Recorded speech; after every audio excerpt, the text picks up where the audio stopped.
Just refresh.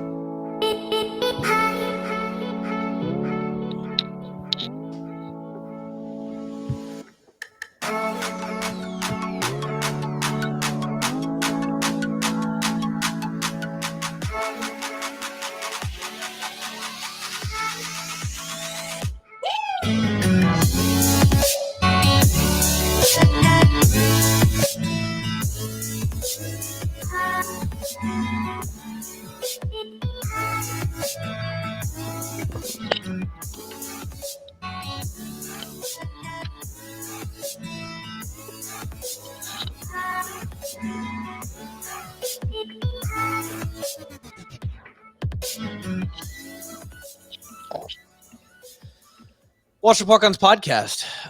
The version. Whoa, Grant's just throwing people in and out of this thing like it's a tilt-a-whirl at the state fair.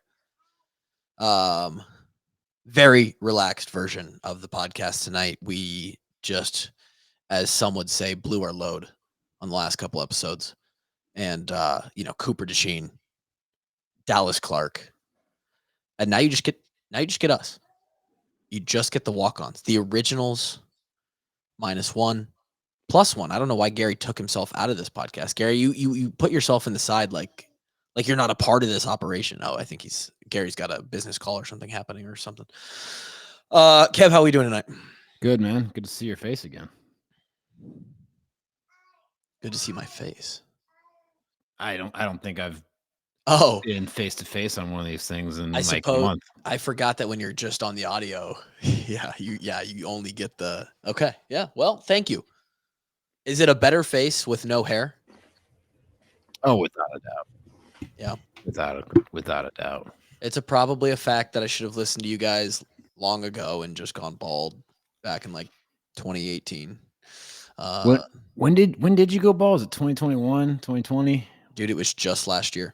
Was it just last year? Oh, it's actually been almost the earliest picture. So Lauren and I had this conversation 2 days ago. She's like, when did you do that? I was like, I don't know. Let's look at pictures. So we went back through our camera roll, and like the earliest picture we have, or the most backdated one, was like literally a year ago today. So when I started, you had hair on the top of your head. So what's your assessment of the situation? Do I look better bald? I think you just always go. I think you just go bald every time. Yeah, if you're struggling with it, unless you're Larry David, then except that guy. Rule, that's a haircut for sure. Yeah, it's been better. But you know what? The bald's been working. Not going to talk about me being bald here tonight, though. Just a relaxed pod. Could be 30 minutes. Who knows? Just getting on, chatting with the boys tonight. Not a lot of topics going on. Maybe pull a few questions from the Discord, although, not ideal when we ask for questions and people are asking the kind of things that they're asking.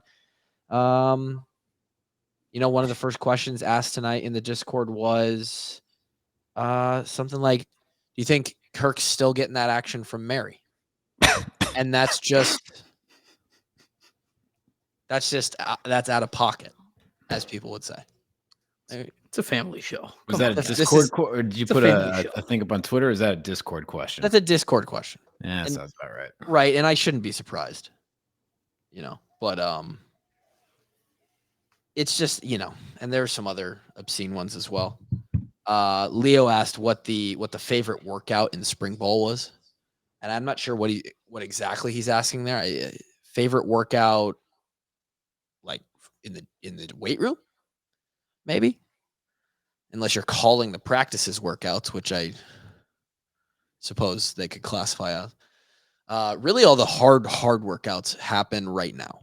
So Kevin could speak more to it. He was even there as an intern not during this period, but this is getting strong phase right now.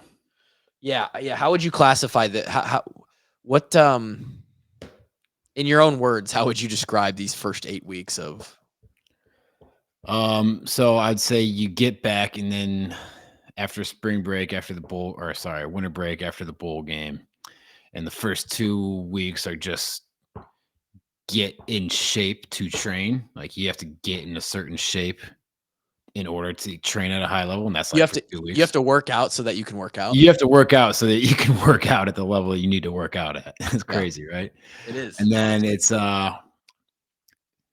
what is it? I think it's an 8-week phase Yep. of get strong. And that usually consists of very heavy squatting, Very heavy hand cleaning. very heavy hand cleans. bench pressing.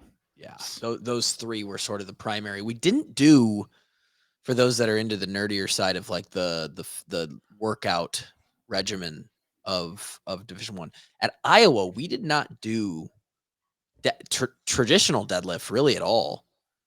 And we No. never really used deadlift even in the trap bar setting as like the primary focus of like any phase that we did.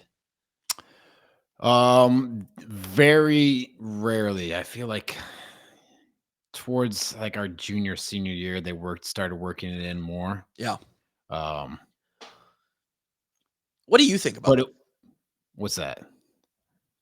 What do I think about trap bar deadlift? Prioritizing the other two, or I guess not really ever prioritizing deadlift. Like, do you think that tracks?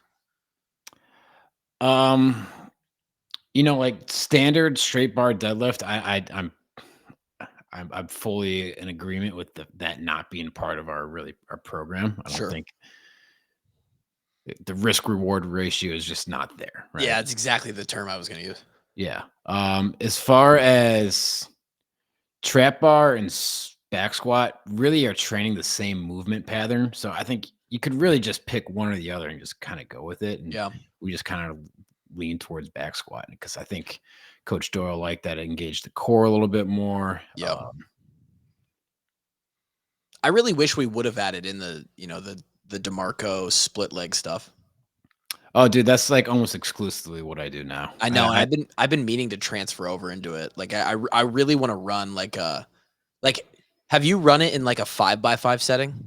No, I rarely go over 3 reps on a leg. Okay. So I typically do high sets, low reps. Do like 8 sets of 3 each or something like that. 8 sets of 3, 10 sets of 2. Yeah, stuff like that. Like focus on like speed. Speed and just you can load up more weight and get bigger. What's the highest you've loaded a single leg to? So with like a rear foot elevated on the safety bar squat, let's see. I do it different. I write my workouts as if it's a normal bar just because that's how my brain works. So I gotta add 20 to it. So I guess that would be I put 405 pounds on that bar. Wow. That's impressive. I've seen some of DiMarco's videos where dude, some of his guys are insane, man. And they're skill players, dude. They're like skill players, and they're moving that bar fast. And I swear to God, I think I saw a receiver or a DB do 465, and he was, it looked like 225.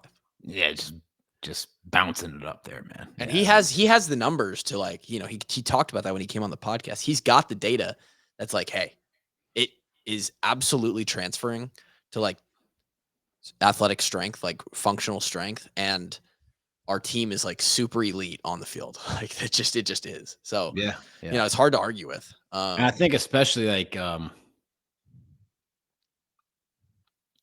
obviously it's good for an athlete setting. I think it's actually probably has better advantages when you even start to get older and you're not an athlete anymore. I feel like you can get the same, like this was one of his big things, is like you can put the same load on your legs, what you're trying to load, what you're trying to stress, your hip extension, your glutes, your hamstrings, your quads, without putting the stress on your low back. Or just compression from your neck down at all.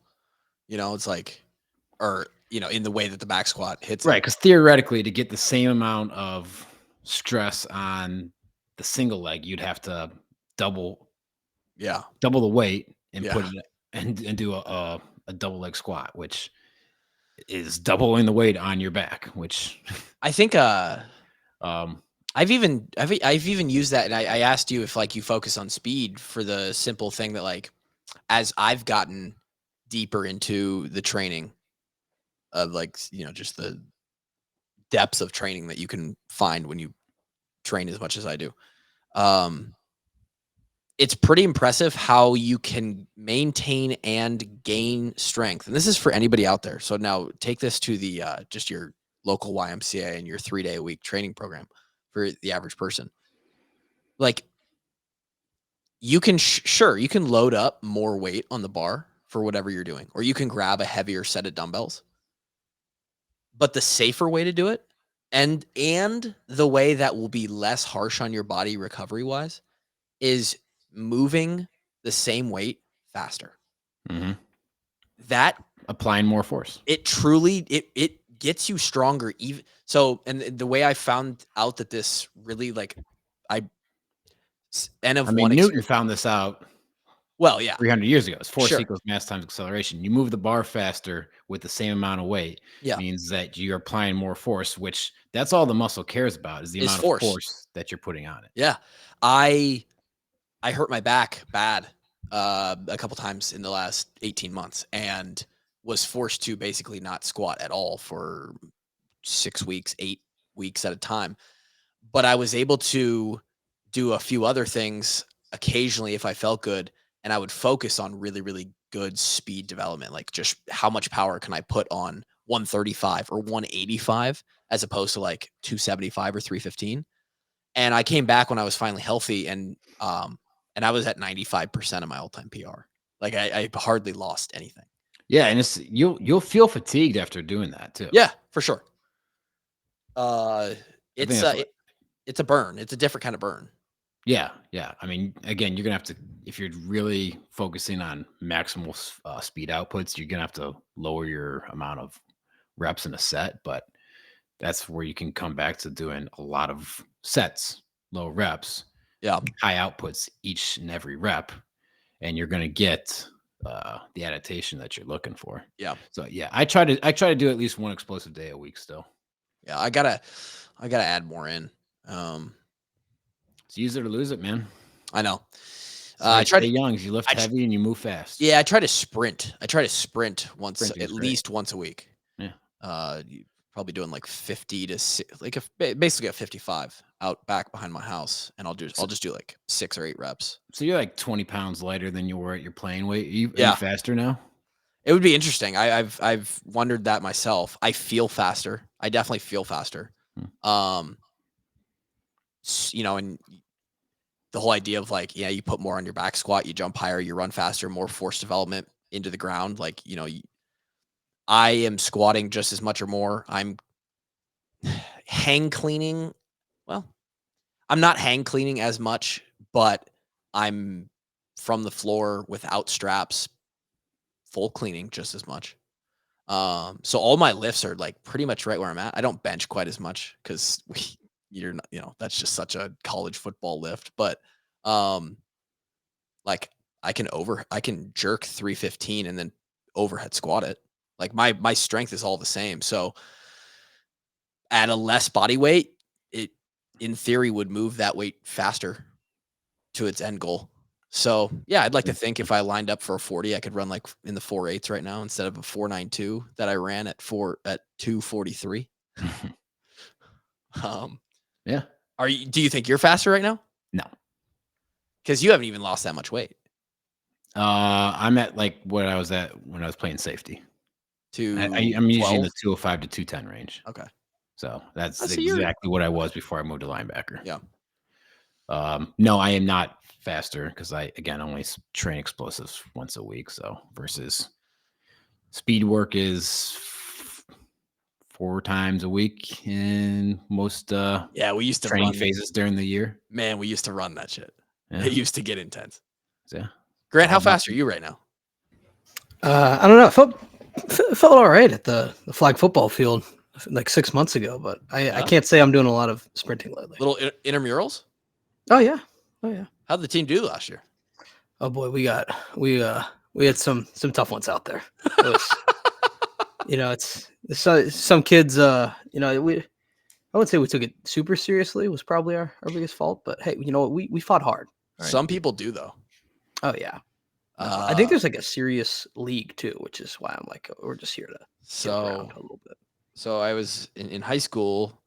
Gimbal, who has hosted the show with me way back like 300 episodes ago when Kevin and Drake were both gone, and we've talked about him several times. Quarterback went on to SMSU. Our other buddy, the third of our best friend trio in high school, was a good golfer, good basketball player, could have been a decent football player, but just went to Iowa State and was just, he was just a frat kid. And I was going to say nothing against frat kids, but a little something against frat kids. I don't think we have a very high frat kid demographic. I don't think we do. But Riley, he was an intramural champion, and he used to send me and Blake his intramural stats after each game. Dude, we would get text messages like, well, tonight I threw for 4 touchdowns, I caught 4 touchdowns, and I had 6 interceptions. And I'm like, dude, what is going on? Yeah. I think he won. I think his team won intramural football like 3 out of 4 years that we were in college, or he was in college. Couple times they won basketball, and then there might have been another intramural league that they won. He was like a 7-time intramural champion at Iowa State. Just wow. Oh yeah, just gym class hero, dude. Yeah, no, it's a weird system out there. Like, there's guys that are like, yeah, no, if they if we had pads on, this game would go a lot differently. Like a lot of those guys, and it's like, okay, dude, like it's a Tuesday. What's buddy? If you had pads on, you couldn't run. Yeah, we're just trying to mess around here, man. There's no need to get in an argument right now. Like, I had a couple buddies who I played AAU basketball with who were good. Like, had D2 offers, maybe even could have walked on at several D1s, and they chose to not play basketball in college, and they just went to Iowa as students. And I would see them every once in a while at the rec, and they would just be dicing kids up. Yeah, I mean, no, that used to happen to me. I'd go to the rec. Like, I haven't played basketball since like 4th grade. Just not ready for guys fresh off their season to come up and try and like put spin moves on me. There's some, you catch the wrong guys at the rec and you are running into like some serious basketball players. Oh yeah, no, people get really into it too. Like, I don't know. I'm not like, I don't know if it's not like an actual. I've always been that way. Like, unless it's like if it was never like an actual game or practice, I could just never take it seriously. No. Did you see that Barstool did like a combine? Yeah, I did. I saw employees? It. Oh yeah, I did. I wish they did like the actual weights and stuff for like the NFL combine. Oh, but then like 225. Some of those guys would have. They'd have done a bar on their neck. Yeah. What I want is I want them to demonstrate to the general population what the general population would test at. You know, that's true. Just a bunch of people putting up fucking zeros. Yeah, well, there was one guy who didn't even get a rep at 135, that's tough. I mean, you better weigh less than 135 pounds. I think it was Tommy Smokes. Not poor Tommy. And he probably does weigh less than 135. He's $130 if he's lucky. Yeah. I think Compton and Feidelberg and one other guy put up like 40 plus reps at 135. What do you think you could get at 135, Kev? Me right now? Yeah. Fuck, I have no idea. 135. I know, like, when I've laid down with a bench and I start with like the bar and then I go to 95 and then I go to 135, I'll do like a set of 20 or 25 warm-up reps. I honestly have no idea. 40, 50, something like that? I think I could hit 50. 40, I feel like it's kind of a lot, though. Like, you still get tired either way. Yeah, 40 is a lot. Yeah. I think I could hit 50. I hit 22 with 225. But that was back when you're benching. What can you do now? That's true. My max my top end has decreased by. And you're 40 pounds lighter than that, which bench is highly correlated to your body weight. I am on a quest to do 50,000 push-ups this year, though, so I've been doing a lot of chest work. You're gonna get tennis elbow. How many push-ups is that a day? 140 a day. Okay. Yeah. Grant, what could you get at 135? I don't know if could do a decent amount. I don't think I'm doing 40. I feel like is a lot. I feel like I get tired. I get bored. I'd astounded you said 40. I don't think you're getting 40. Well, I don't know. I'm calling you. I'm picking you up in like 10 minutes, and we're going. All right, I was gonna say I'm gonna head over to 40. the rec and I'm gonna set up a little video. See Yeah, how you many just reps I can get. Post it in the Discord. Post it in the diet and training forum of the Discord. We should I do definitely- a watch up Walkons Combine. Pull Drake's ass out of returement. I don't know. I'll do like Dude, the basic. that's irresponsible with Drake's body and how it's put together. He don't give a fuck. He's gonna keep treating it like shit. So You're why right, should you're we right. give a fuck? You're right. You're right. I've been training. Speaking of the Wash Up Walk-Ons doing things, we are doing things. We're doing several things. Oh yeah, there was a. I wanted to ask about this. It looks like you had a secret meeting today and told no one else about it. No secret. Oh, Did you want to come? could have. No, you couldn't have. You don't know that. It's very doubtful. And I know Kevin couldn't. Kevin can barely make an evening podcast, let alone a 2 p.m. meeting in Des Moines. I could have made it. Okay. All right. It was no secret meeting. I'll divulge all the not all the information, but all relevant information to fans right now. Yeah, I had a meeting, actually first time meeting the head man at Back Pocket. Obviously, we've now done 2 events with them. We did the little kickoff for the season last year where we recorded the podcast and sold some merch there. And then obviously we had the amazing turnout at the beer release, the Hops by a Million beer release back in November. We are in discussions of copy and pasting that event to the Johnston location, which is where I was today. It's what I posted a picture of on the Washed Up Walk-On story. Back Pocket Pin and Pixel is what it's called, and that's because they actually have some mini. It's not full lanes, but you can like bowl. It's like mini bowling a little bit, kind of. There's like 5 or 6 mini bowling things, and then there's like an arcade back behind it, and it's got a lot more space than the Coralville location.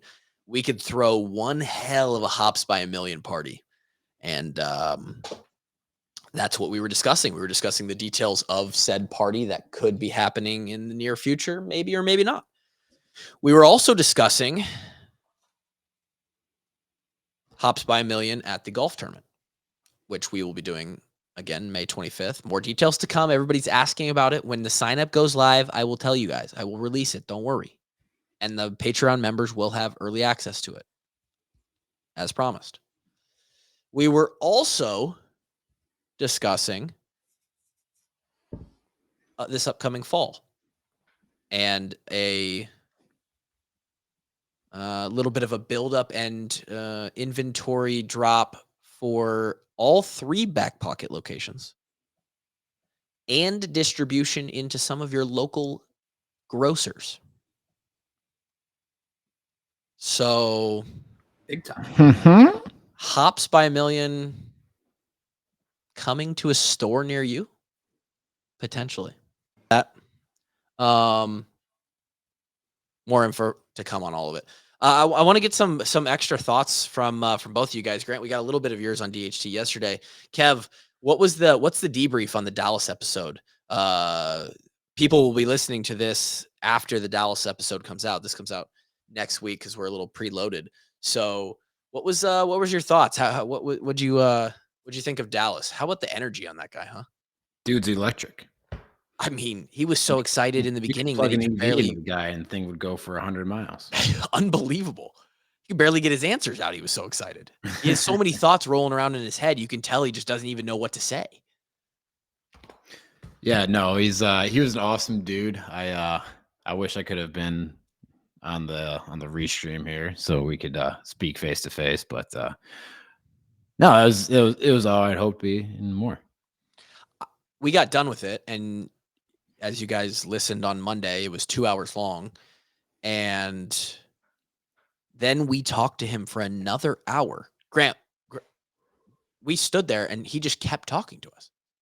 Yeah, it was like, I mean, it's 2 hours, I think, the podcast, and there was at least another hour after that. He just kept talking, dude. Like, it was. Apparently, we're going to do an Ironman. Yeah. Well, here's the deal. Oh, you're already backing out? No. Sounds like you are. No, that's the thing. Is like Dallas Clark asks you to do an Ironman with him, and you can't say no to that, right? So like we were kind of put on a spot there. I was a little bit joking, and then I didn't really expect him to like care about us so much and actually like think that doing an Ironman with me and you would be a cool thing for Dallas Clark to do. But he sure was pretty pumped about it. He was all in. He was ready to stop the podcast completely and just start talking about what race we were going to do. I mean, I will say this, Kev. I have some serious work to do in the pool if that's going to happen within the next year to 18 months. Swimming's hard. Swimming's hard, and it's really hard for 2.5 miles. Yeah. Because there's nothing to grab onto. No. So you just die. Yeah. What's the farthest you swam? Because I know you've done like a mile. That is the farthest I swam because I'm training for a triathlon, and that is the swim length of a triathlon. It's just a mile. Yeah. I've never gone longer than that. I suppose I probably should. Well, at some point, if you're going to do an Ironman, obviously you will. Yeah. Have you just swam intuitively, or have you looked up like, here's some swimming workouts that I'm doing intentionally? Like I'm going to do. I do it similar to like if you're training for a run, like you'll do some, 200-meter sprints. You do like 8 of those or whatever. Okay. That equals a mile. Or you just intervals. This morning I just got in the pool and it's like ready, set, go, swim a mile. There you go. How where do you swim? Is it just at the YMCA? The Coralville Rec, yeah. Oh, okay, cool. Yeah, I'm gonna have to humble myself if we're gonna get ourselves involved in something like that. Yeah, I mean, you've got the cardio. Oh yeah, it's gonna be mostly for you about figuring out the technique. Yeah. And the thing is I'm an ass swimmer. You can I think I've shaved off like 5 minutes off the mile just by not necessarily improving my conditioning, just improving my technique. Yeah, just your efficiency in the water. Mm-hmm. Let's just say your boy wasn't built like Michael Phelps. Yeah, at least he got a shaved head. That probably helps by a second or two. Save money. You don't have to buy that swim cap. True. Yeah. Silver lining, Grant. Silver lining. Some Iowa football related news. David Eichholt reported yesterday that on, I don't remember what website it was from, but the odds for Iowa in 2024 to make the first ever 12-team playoff were at plus 700. Good or bad money? Go. Bad money. Bad money? I mean, 7-1 to be one of the 12 teams in. I mean, I'm optimistic about the schedule and the roster, but we're talking about needing to be a top 12 ranking at the end of the year. You're only going to give me 7-1 odds. I don't the value as purely from a sports betting perspective, I'd say the value is not there. Poor value. Yeah, I would agree. It's so tough to be ranked top 12. And we did it. We did it one year. Pull up their schedule because, I mean, the schedule is decently cakey for what it could be in this new Big Ten. I think Ohio State is the ringer of the year. Like that's that's a guaranteed loss. I won't say guaranteed, but I mean, yeah. You gotta hope that there's a human recency bias in that. Even though Washington's lost half their team, their head coach, that we win that game and people still think of that as a quality win. You'd like who are going to be the quality wins on the schedule, right? Yeah, I mean, outside of like, who do you think will be ranked at the end of the year outside of Ohio State on this schedule? Oh, that's a good question. Maybe Wisconsin. Wisconsin potentially. Interesting to see where they'll jump to. I mean, Iowa State could be better. Don't sleep on Troy. So like if you say Iowa is not in the Big Ten championship, right, and they need an at-large bid, They'd have to be the third. This is where it's going to come down to. Is like, who are your wins against? Who are your good wins against? And, you know, obviously it's freaking February. We have no idea what things are going to look like towards the end of November as far as how these other teams stack up. But I think it would require them to play Ohio State close. Yeah. And I think they can only drop one other game. And that's the only way they get in. Yeah. They have to be 10-2 and a very competitive 10-2. You'd have to 10 wins have to look good, and the 2 or 1 loss have to be competitive. Right. Like you can't have the Ohio State, Michigan, Penn State games that you know, we had. Can you pull up Oregon's schedule, Grant? So because here's what you're looking at realistically with the new setup, and they actually came out with the arrangement. So it's going to be the 5 highest ranked. What was it? Is it the 5 highest ranked conference champions, and then the next 7 highest ranked teams? I believe is the way that it works. So you got to think that in the Big Ten, your 2 best teams that are going to be playing in the Big Ten championship are probably going to be both 11-1, potentially undefeated. Mm-hmm. And so, and you also got to think about the fact that they're probably not going to put more than. So Oregon does play Ohio State. Okay. They're almost certainly not going to put more than 4 teams from a single conference in there. That's what I'm saying is like it would be the 3rd and 4th team from a conference would have to have great wins on their schedule and just, you know, so Oregon could be one of those teams, right? Where like if they somehow drop a game to. Yeah, I'd say it's more likely than not that the Big Ten gets 3 out of the 12. I would say 3 teams from the SEC, maybe 3 teams from 4, the Big Ten. Right? And so it was like, can Iowa be in the top 4 of the Big Ten? I mean, the Big Ten's got 18 pretty damn good teams now, right? Yeah. You've got a Penn State that's returning a lot. You've got Michigan just won a national championship. They lose a lot of talent, but you know, defending national champions. Yeah. Ohio State's reloaded. Oregon's reloaded. Those, you know. It's going to be crowded at the top, right? It's real crowded at the top, and the schedule is favorable relative to what it could be, all things considered. Again, you don't know what these teams are going to look like. Every team on our schedule, we could end up having like the hardest schedule in the country because every team like UCLA and Nebraska and all these teams just take a step, and you're like, Jesus, we have a bunch of absolute studs on the schedule this year. Or it could be dog crap. Come out with the criteria of who gets in the Big Ten championship, like because not every team's playing each other, right? That's a good question. I would have to. I mean, it's looking at that schedule. 11-1's not unheard of. It's crazy. It's not unthinkable. Yeah. It's hard. It's definitely very hard. We didn't even go 11-1 last year with the schedule we had, right? Should have, but we didn't. So the top 2 teams in the overall conference standings at the end of the regular season. But like what constitutes that? Just record.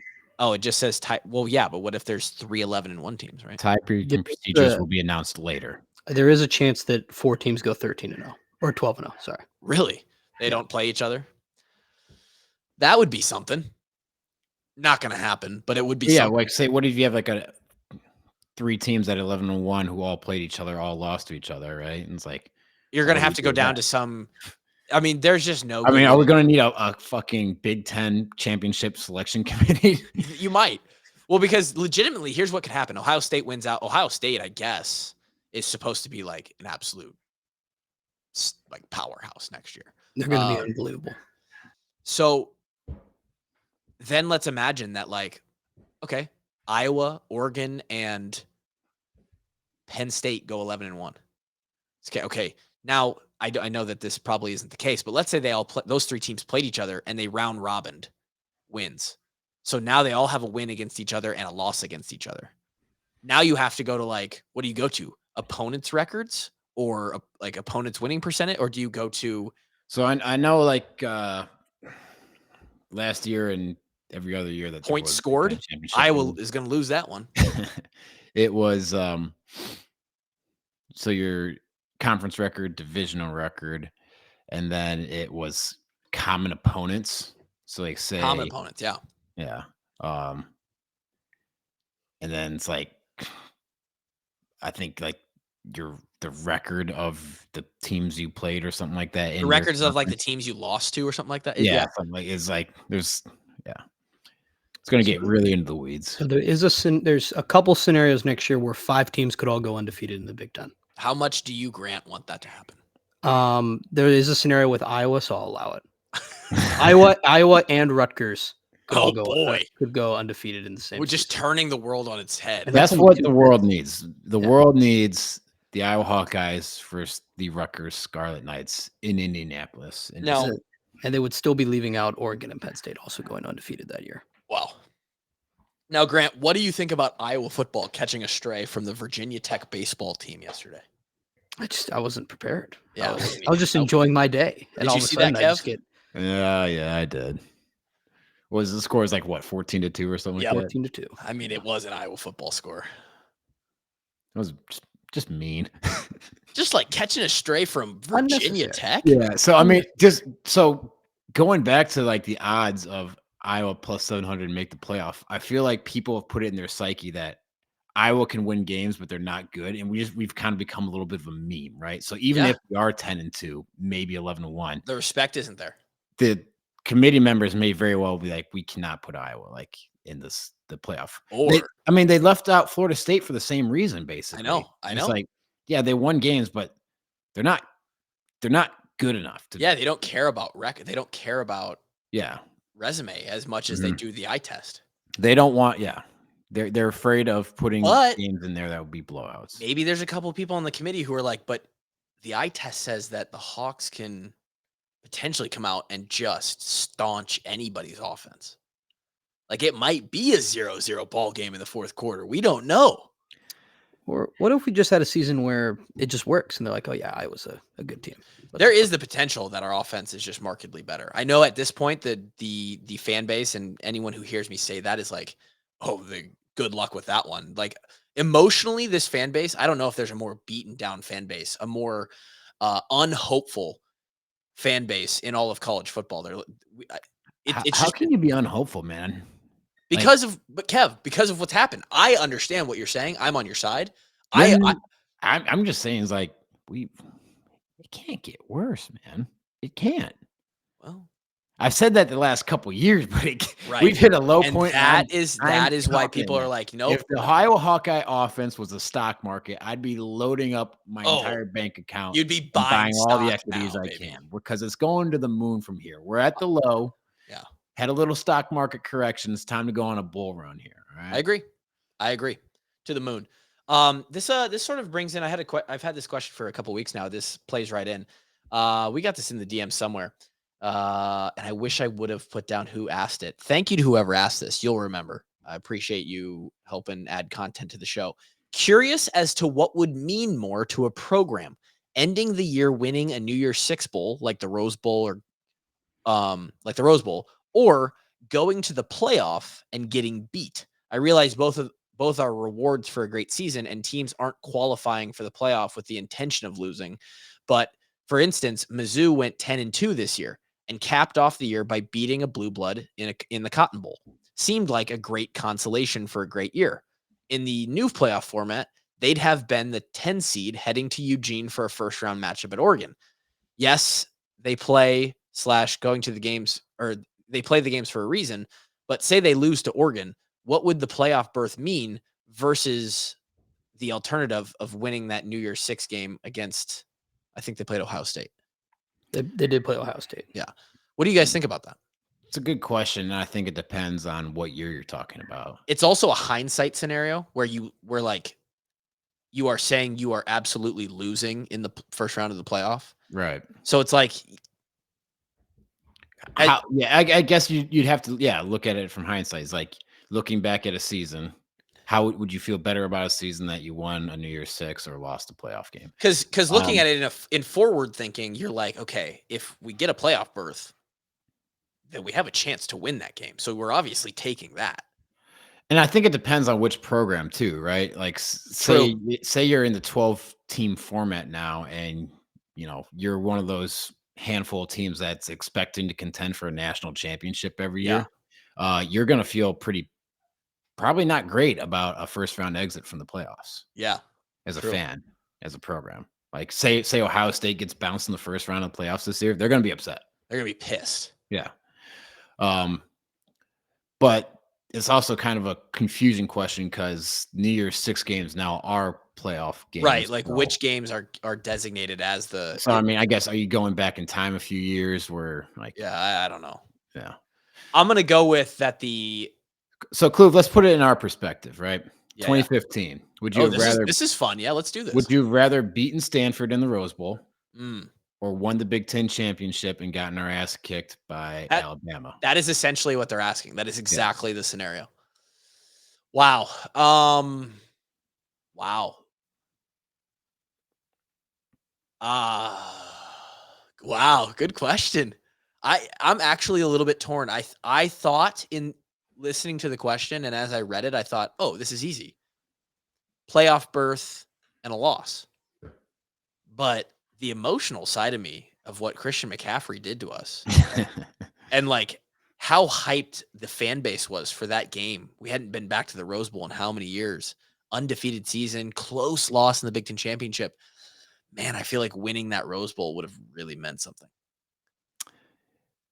I think there definitely is something to finishing a good year on a high note, right? I agree. So like, because 2015 was an awesome year. What would have been better for the program?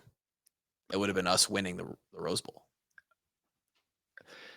Dude, Michigan State went and got absolutely a super hard fought game, tough ending, lost in the Big Ten championship, and then winning the Rose Bowl. Like that's a pretty damn good year. Right? Yeah, that's like you're in the conversation for all time best Iowa Hawkeye football teams, right? Correct. Versus winning the Big Ten championship, getting your ass kicked, and it's like then people look back, it's like how they got exposed. So I mean, I think it's really important to cap off a good season on a high note because 2015, like I was saying, awesome year, but you look back on it sometimes and like faded down the stretch a little bit, you know? Absolutely. Couldn't finish the year out, right? Absolutely. That's what I'm saying. And I think there's a new element to this that wasn't considered in the question, but has to be considered moving forward is with today's. So now we've expanded the playoff, right? So what we've done is we've widened the gap we've widened the amount of teams who now have something that really means something at the end of the year, right? Instead of 4, it's now 12. And I think that's good. But what does it do to the 13 plus teams? We've already seen how insignificant bowl games are the last few years with this last year in particular. Yeah. Yeah. And that's like, even with those 5th through 12th ranked teams that are now going to be in the playoff. So now with this 12 team playoff, if you don't make the playoff, are those games worth anything anymore? Like transfers. You still want to win the Pop-Tarts Bowl. I mean, come on. Dude, I think it is very clearly, if you are a program like Iowa or a program that's any better than Iowa, right? Consistently, you know, these teams that are obviously the Blue Bloods, they have those expectations of making the playoff every year, but then, you know, add in the Wisconsins, Iowas, let's call it, you know, the 3rd, the 4th best teams of each conference. The Ole Misses. Yeah. The goal is the playoff. And if you lose, well, shit, you had a chance. Because I don't think anything else is going to matter. I really don't. I don't think anything else matters now. In turn, yeah, I'll say this to the fans, to the players. You don't know how much that freaking New Era Pinstripe Bowl means to me. And I'm sure you too, Kev. I don't really remember much, so I knew that was coming. It has limited value in my mind. Just because you don't know, you're not even sure it happened at this point. I saw video evidence that it did happen, so sure. I believe it happened. But I wasn't there. There's a sentimental value to and it can only be calculated for very specific individuals in a very, very unique and convoluted way. We lost 4 straight bowl games plus a Big Ten championship. We lost 5 postseason games from 2013 to 2016 when Kevin and I were there. And to finally get over that hump, and I don't care if it was against a 7-5 Boston College. I don't. To get a win, dude, to watch Kevin hoist the Pinstripe Bowl trophy up on that little stage, cold as shit. He's got his stocking cap on. Doesn't know where he's at. Doesn't even remember that he did it. Dude, I was so it felt like the best we could have done to cap our career with the situation we were given. And so that does mean a lot to me. But you know what? For a senior class, man, to win your last game. Yeah. Means something for sure. But you know what? That Pinstripe Bowl doesn't mean shit to the Iowa fan base. No, Nothing. They don't give a fuck. And that's what I'm saying is like if Iowa makes the playoff next year, and I know it's not cool for Alabama or Ohio State or some of the Georgia. It's like, oh, we made the playoff. Cool, we make it every year. Or we're in contention every year. But for Iowa, if we make the playoff next year, dude, on this podcast, we're going to be sitting here going, boys, we made the playoff, baby. Like, we're going to hype the shit out of that thing. Absolutely, man. And if we get into the Cheez-It Bowl and we're like playing we're like still fired up. Nope. Nope. Grant, nope. I will be. If we're playing Arkansas in the Pop-Tart Bowl next year, dude, once in a lifetime chance. No one's gonna care. Except for maybe the players, the seniors, the coaches. I'm interested to see, like, if we still get transfer portal palooza from teams that make the playoff in the 12-team. Yeah, it will be interesting because you looked at those numbers this year and you saw like Michigan had like no entries because everybody was locked in. They're like, well, we're trying to win this natty and then I'll transfer. I don't know. There will be a few. Oh yeah, I mean, Texas had their backup quarterback transferred, right? Yeah. I want to say there's a couple others from some playoff teams too. It's an interesting question. It's a good question. I think the playoff takes precedent. Yeah, but I mean, we talked about it over the winter. Is you're kind of in a bind if like it's your intention to transfer. Oh yeah, for sure. You kind of don't have a choice. You have to enter the portal, right? Because like say like your team goes to, I think the national championship goes into like the second week of January. Second or third week of January now. It's like the classes are starting. Like classes are starting exactly. you play that game, you're like, I like to enroll. Classes started last week, which you could still do, but like it's not ideal. Like you do not want to be messing with that if you're legitimately trying to like get into another town, another university, another team, start learning your teammates, start getting into that defense or offense. The only way you could do it is you would have to be in the portal, but not officially be in the portal. You'd have to have your decision made before.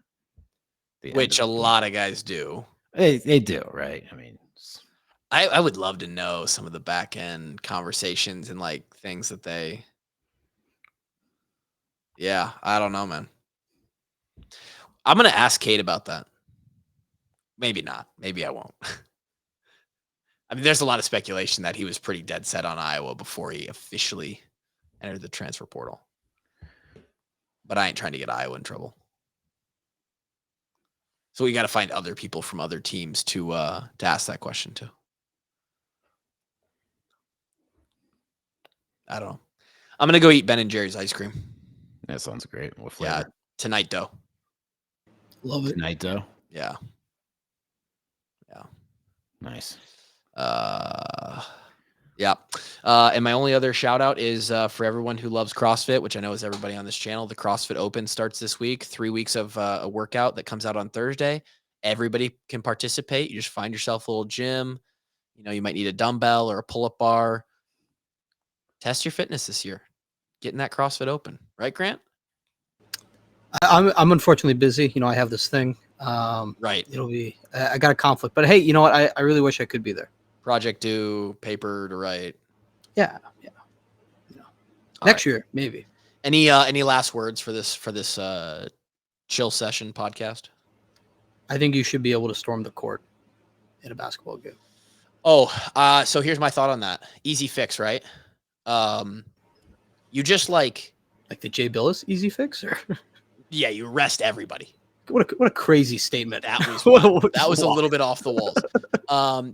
So like you reset the clock, or like you start a new clock, so that because what's fun is everybody rushing the court once a buzzer sounds, right? And so what you do is everybody knows this becomes the new precedent that's set. A 30-second clock gets set, and everybody kind of crowds it's like they're waiting to get into the stadium at Kinnick and then run down to the front seats of the student section. Yeah. And you watch a new 20 or 25-second clock countdown. It's like Royal Rumble from WWE. I don't know. Because then you're not storming it anymore. Then it's like a peaceful walk down to the court. Like, that's not a storm. Okay, give them 5 or 10 seconds for the players to get off the court. No, I think give them, like, Coach Shire's just got to not have his star players out there when they're going to lose. Like, that's what you get the bench players out there to get. So they can get hurt. Well, you want your star player out there. You don't want any player out there. I know. Don't lose. Don't lose. Grant Allen's solution: don't lose. It's great advice, Grant. Honestly, it really is. You're right. If more coaches listen to the fact that you just don't lose, just don't lose, then they would never be put in that situation. I can't believe Coach Shire didn't think of that before playing Wake Forest. What a dummy! How did you not come up with that? Unbelievable. Kevin, you got any last thoughts?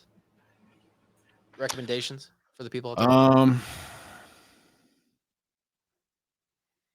I don't think Epstein killed himself, but we'll say that for another time.